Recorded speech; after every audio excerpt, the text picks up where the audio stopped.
can take you, can take away that which God has given to you. Amen. Yes. No man. Thank you. No one. No matter they come with their huge heap of vocabularies, they will never take away that which God has given to you. Never.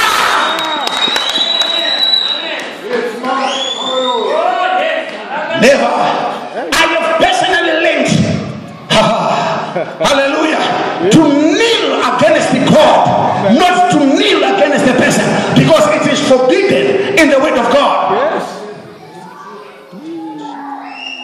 I have learned to be by myself. I have learned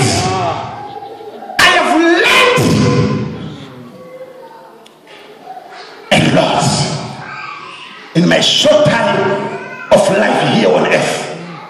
I have learned a lot. I have learned the rejection from my own parents. I have learned the rejection from the church itself. I have learned rejection from the closest friend. But I have known God to be my closest friend. I have known God to be my breakthrough. I have known God. I want to say to the person, to someone today, have faith in God.